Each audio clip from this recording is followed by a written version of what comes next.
Right. What's going Look on? at you! Now I'm good. Oh my Good. god, it's Spotty in the Metaverse flesh, meat flesh. Absolutely. Yes, indeed. I just want to say I just love everything that you stand for. Everything you're doing. You are leading the way. You're an icon, and it's just such an honor to be able to connect with you. Wow. That's very kind, very gracious. Thank you so much.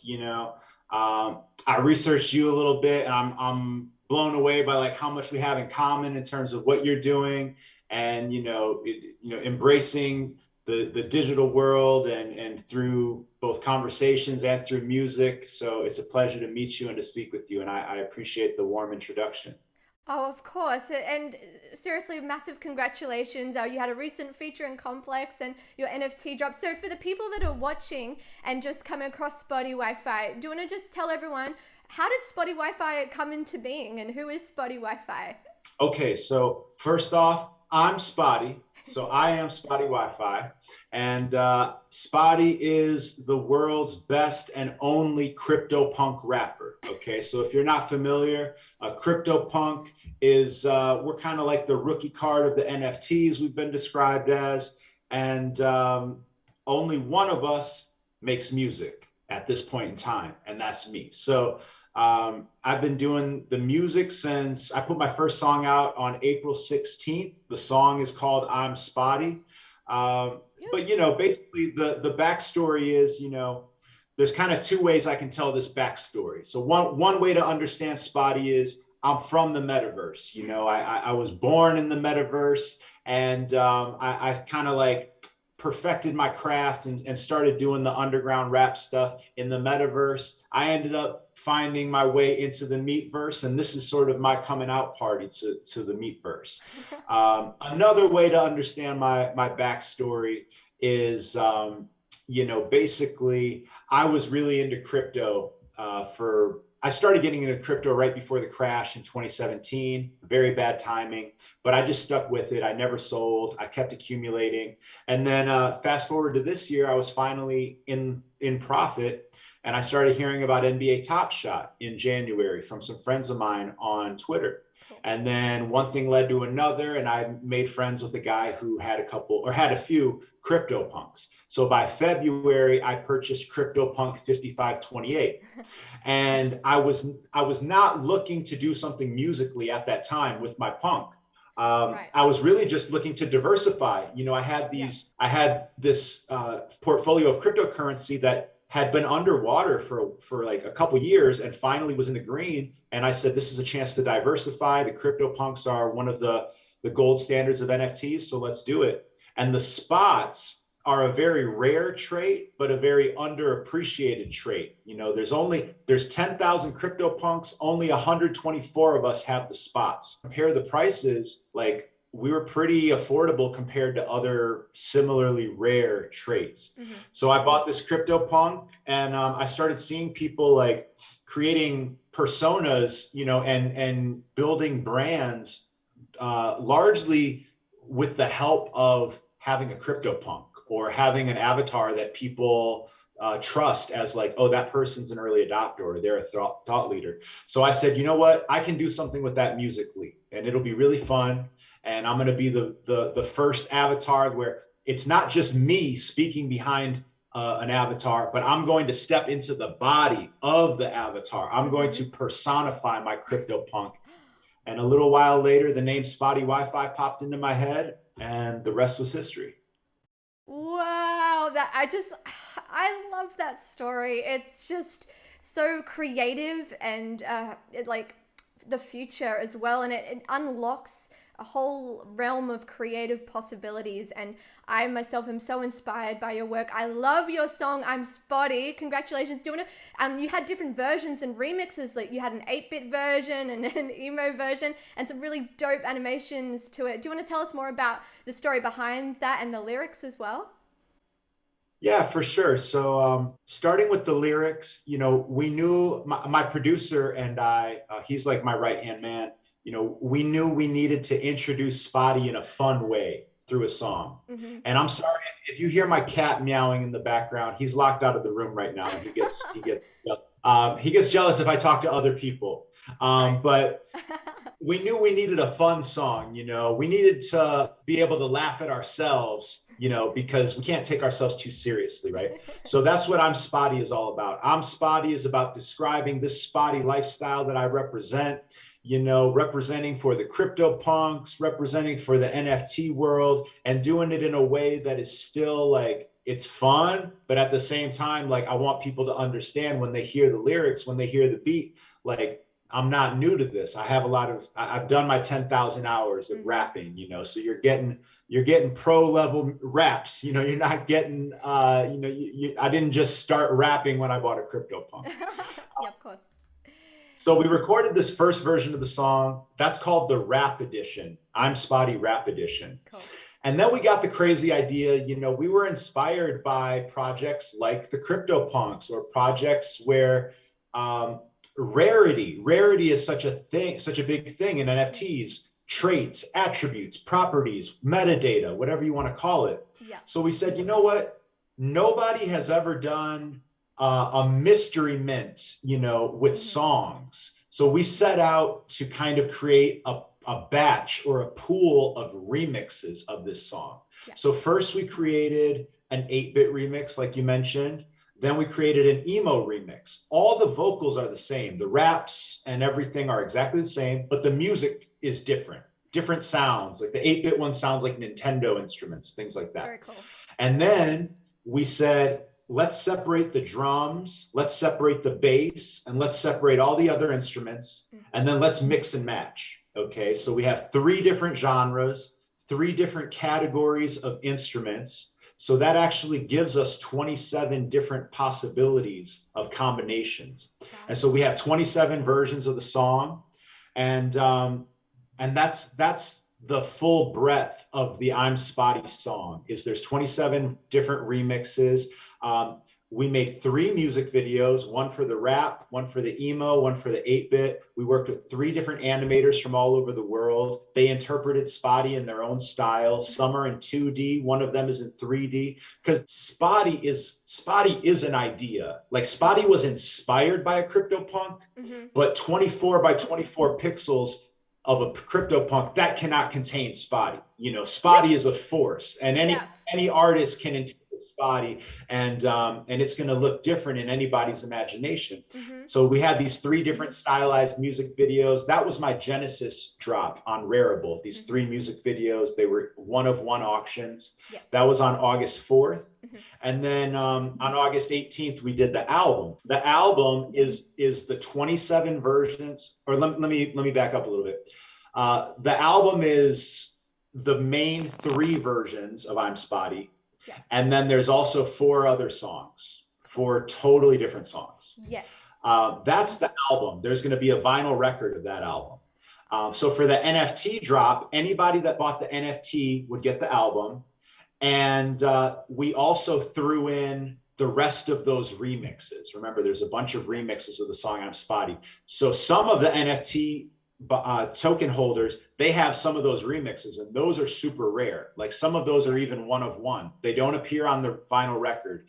They're not on Spotify. They're not anywhere except, you know, wherever the NFTs can be viewed. And then the token holders have a pretty broad copyright license from me as token holders. So they could do a lot of things with them. They could put them on YouTube videos or a podcast or a TV show, film, or whatever. But as far as me distributing those remixes, it's very rare, only on the NFTs. That was a long answer. I hope it wasn't confusing, but that's kind of the story of the NFTs and the song. I love it. I have to say, I checked out your album and I really, really love it. I can hear like, I just love the hip hop, and I love the titles. Like you got Elite Apes, and it's just so like conscious of, you know, this whole Web3 space and NFT and all of these communities. Do you want to like tell us about the inspiration behind like these song titles as well, like Elite Apes and Christie's and all of that? Yeah, absolutely. So after we dropped the I'm Spotty song, the next song that we did was called Christie's. Yeah. I was writing this song because it was for the Christie's auction, the first time Christie's auctioned any CryptoPunks, which was back in May.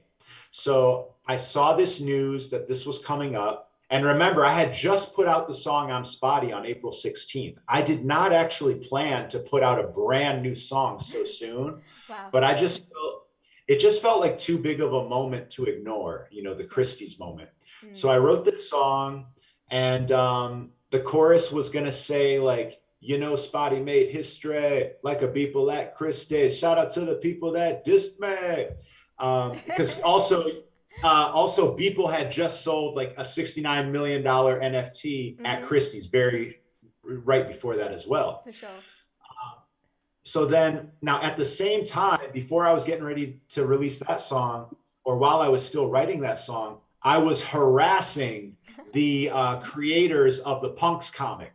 The Punks comic is this comic book NFT project, and it's one of the top 20 top 20 grossing NFT projects on OpenSea. They're absolutely huge. Yeah. And I could tell it was going to be a big project because it was very ambitious. And I kept hitting them up like, let me do the theme song. You know, Kanye told you every superhero needs their theme music. Yes, like, let me help. I love that lyric. I love Kanye. So I was telling them these things, and I was in their DMs hard. And finally, one day I got the smart idea to go to their Discord. Like, that's the best thing you can do sometimes. Okay. You can't get a hold of somebody, find them in Discord, you know, call them out in the streets. And so I posted in their Discord, and Beanie, one of the most influential people on that team, he got back to me right away. And it turns out he's like, we're going to send you the script so you can write a song. And I read the script, and the story starts at a Christie's auction. And so I was like, okay, well, I have the song for you. Like, I got to tweak some things, but like, I have your song. Your song is going to be ready. So within like 24 or 48 hours, I sent them the song. So now the song is called Christie's Punks Anthem. And the lyrics are a little bit different. It goes, you know, the punks made history like the Robbies at Christie's. So it goes into the backstory. You guys can research the story, but so that's the Christie's song. Love it. The other song you mentioned, Elite Apes.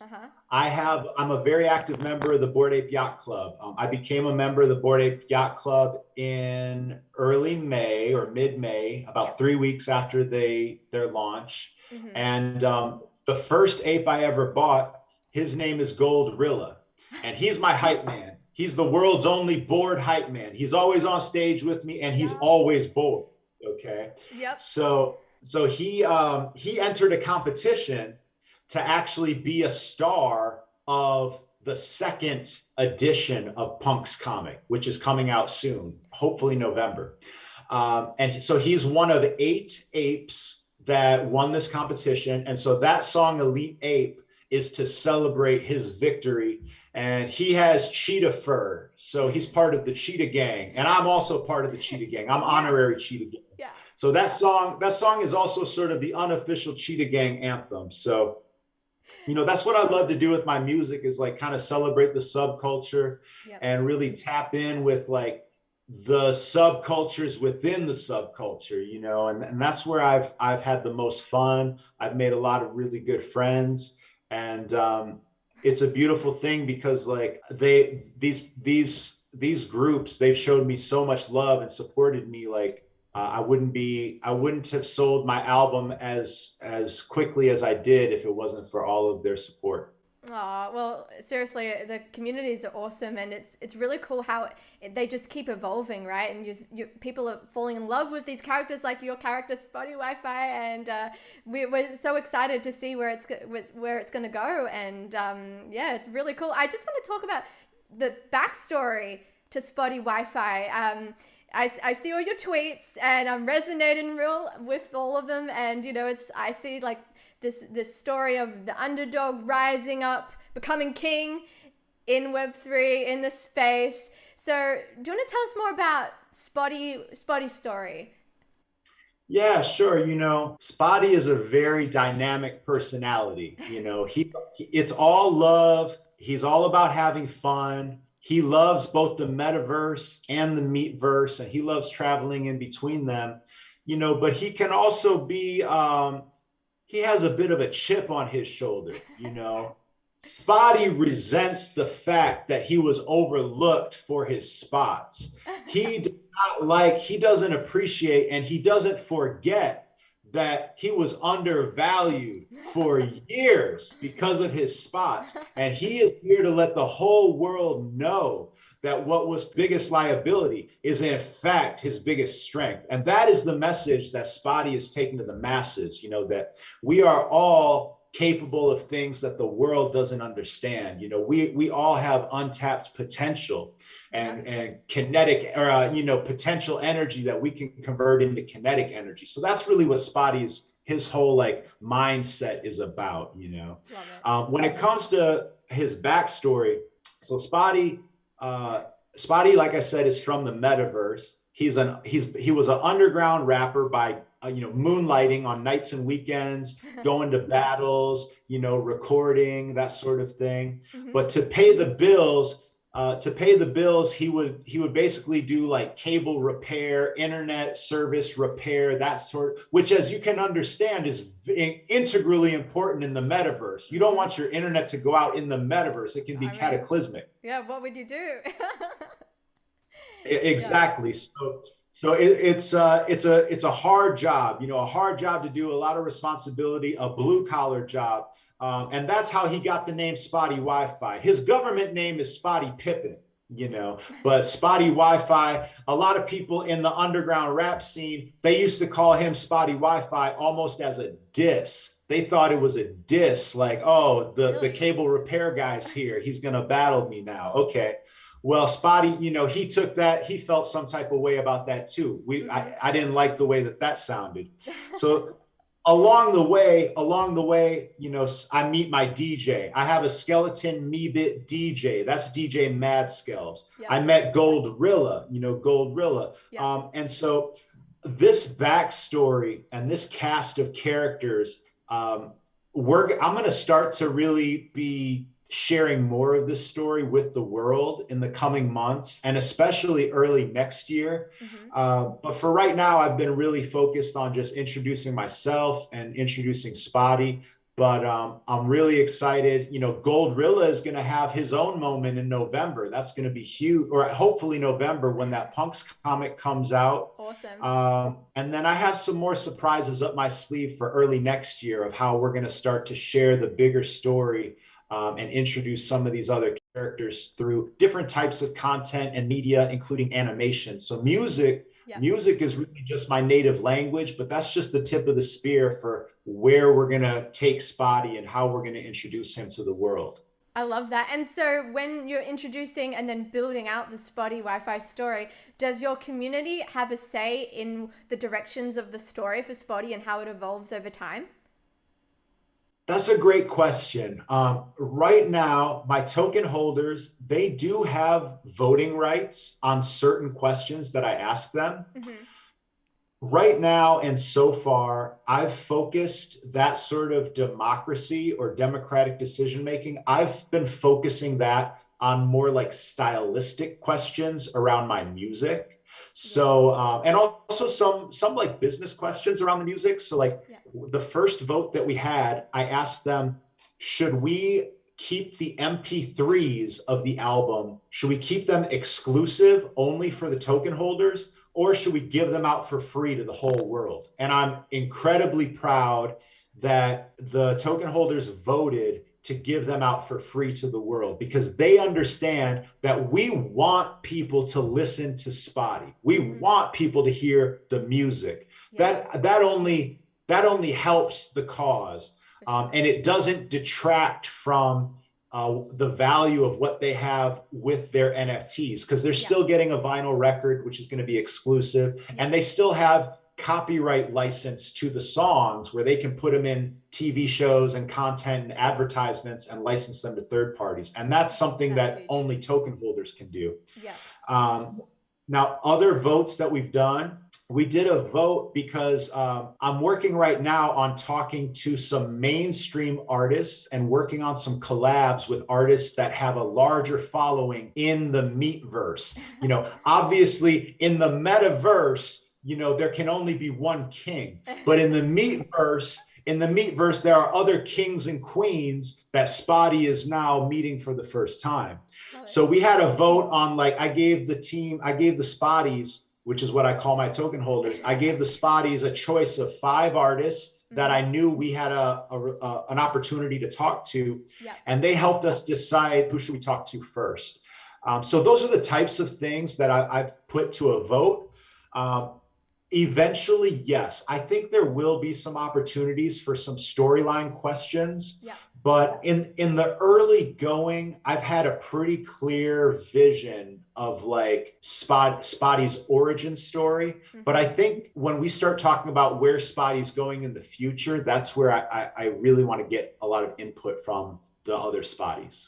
Yeah, gotcha. I love that approach as well. It's a beautiful combination of getting the story out and setting that foundation and bringing in the community as well. I really respect that, and I'm excited to see where Spottie Wi-Fi goes, man.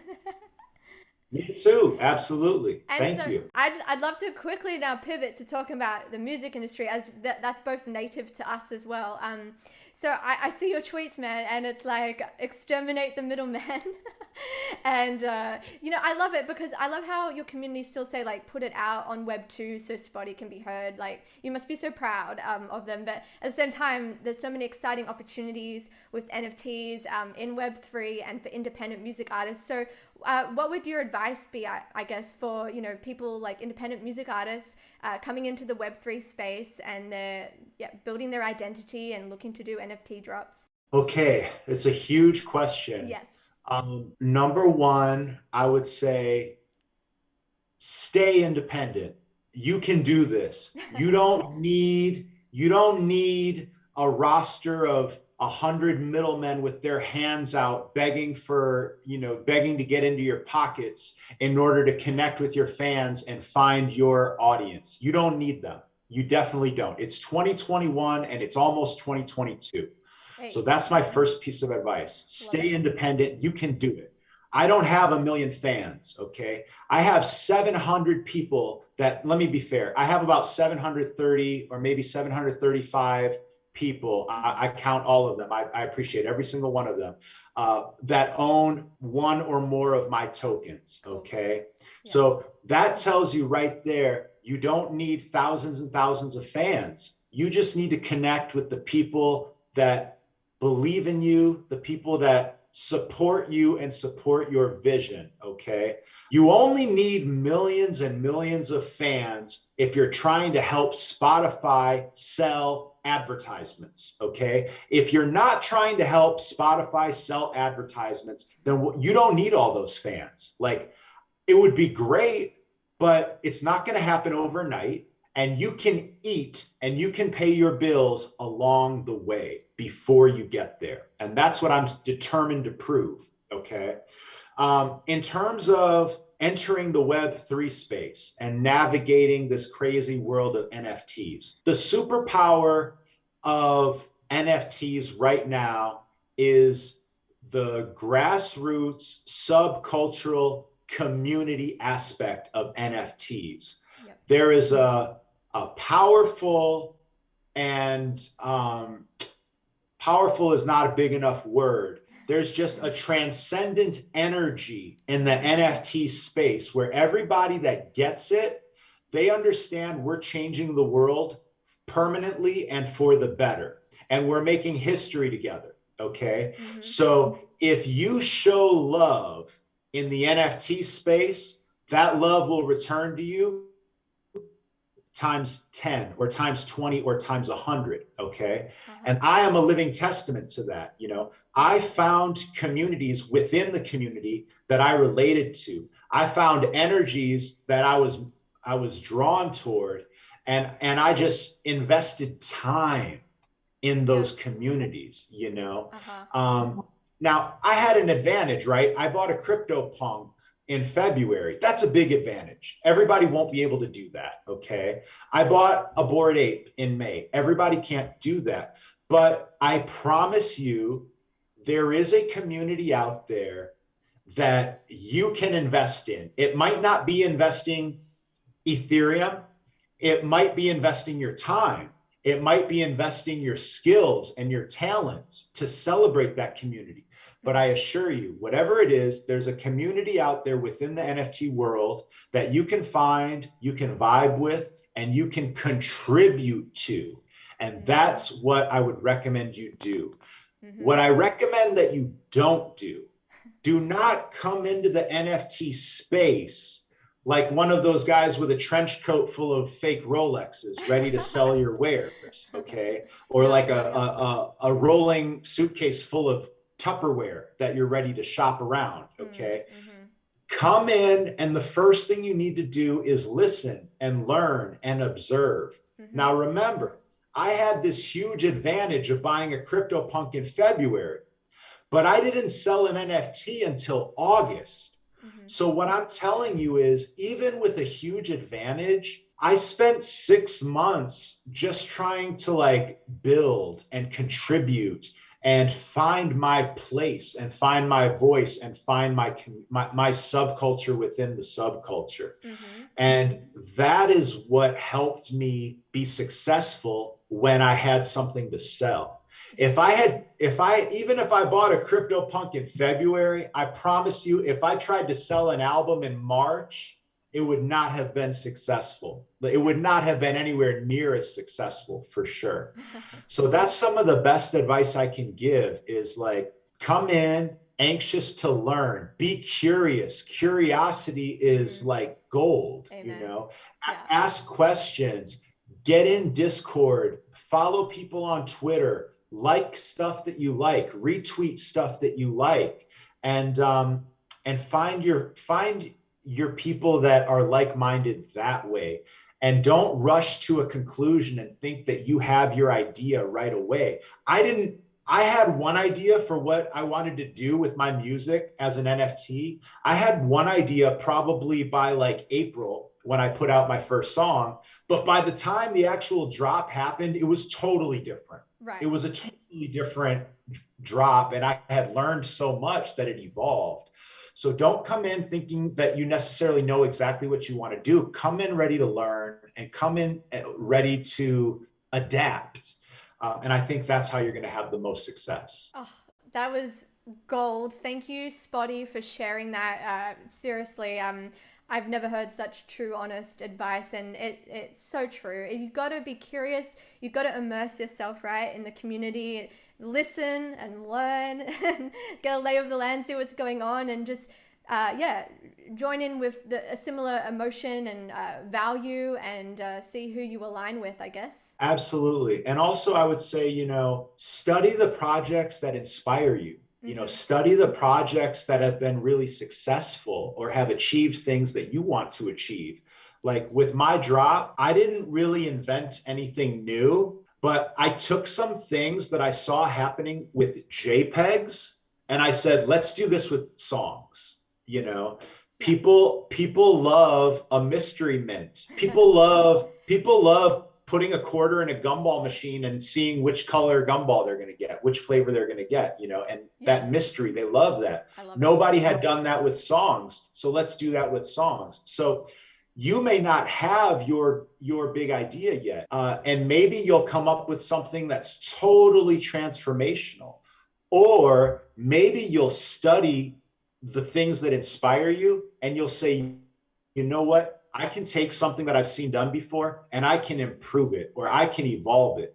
And that's just as powerful, because everybody is new in this space. You know, if you've been into NFTs for a month, you're already a veteran, you know? So if you're brand new today, just give it a couple weeks. You're going to be like an OG before long. And so take what you see, take what you observe, and just think about how you can innovate. And in terms of platforms to communicate with these communities, are we looking at Discord? Are we looking at Twitter? Where are you going? Yeah, I spend 90% of my time on Discord and Twitter. I'm on Instagram a little bit too, not because I'm a fan of the company or anything, but you know, it is what it is. Yeah. But 90 or more % of the time I'm on Twitter and Discord. Yeah.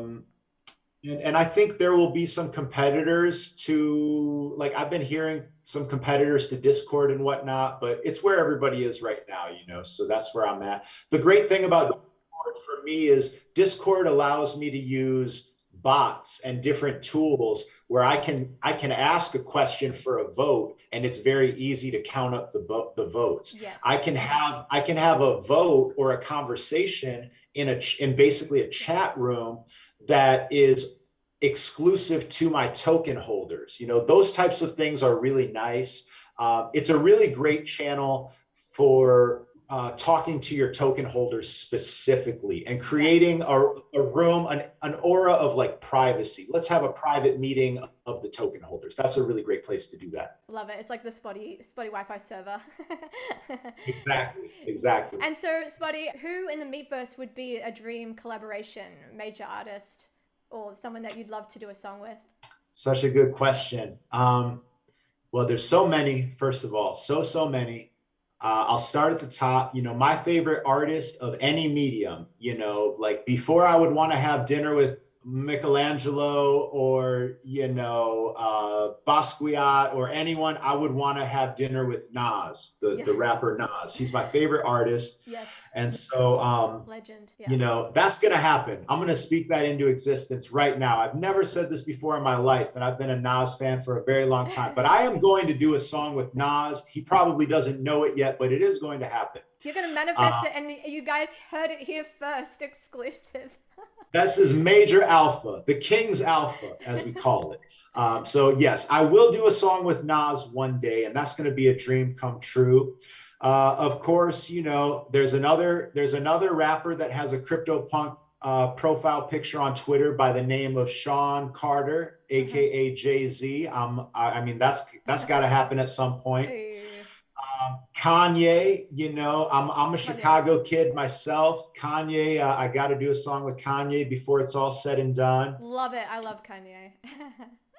You know, I'm from the Midwest, so I have a lot of influences from the Midwest, of course, and then the East Coast and the Dirty South, you know, so I would throw Lil Wayne in there. Hey. I don't know, maybe Ludacris or like 3-6 Mafia, UGK, so many artists. I want to do a song with Lupe, by the way. I really want to do a song with Lupe. I think he would have a lot of fun with it. I think he would get it, you know, someday I'm hopeful he'll come across, you know, my story and really understand it.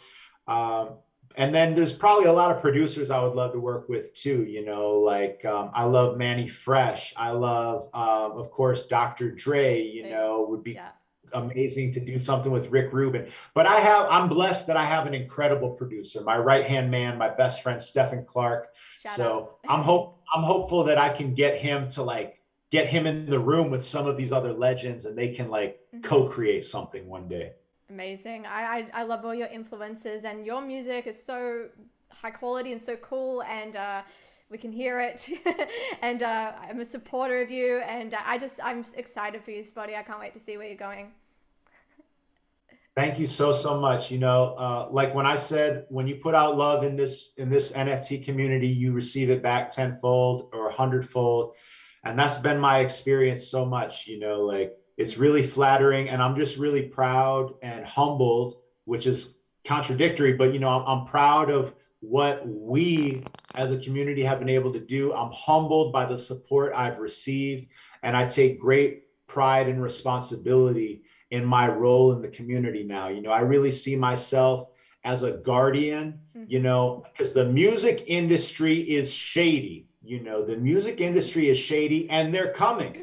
They're coming for this sacred promised land that we have arrived at. Yeah.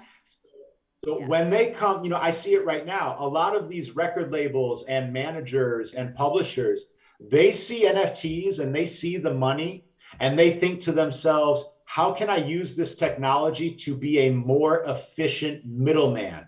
How can I use this technology to steal more money from artists while doing even less work than I did before and providing even less value, believe it or not, than I used to provide? And that's what I am here to defend against. And that is the mission that I take with great pride and humility, as contradictory as that sounds. But that's a superhero power right there, and with every superhero needs his theme music. I'm Spottie, and with great power comes great responsibility for the community and for the industry. So we all appreciate you, and I'm a Spottie. I'm part of the movement. I resonate with your cause and mission. Absolutely, 100%. Yeah. Well, thank you, and have a good one, and catch you later. All right. Thank you so much. Peace. Peace. Bye.